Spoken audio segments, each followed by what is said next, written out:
Find a place where there are no sounds of machines and your cell phone will not tink. Quietly, if you can listen to the sound of the trees, the breeze, the water,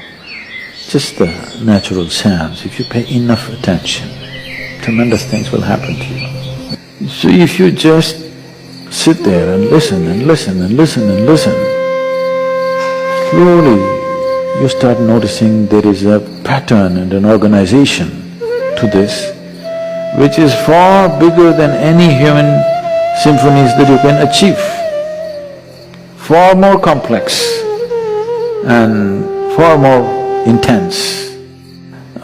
I think it's very important for every human being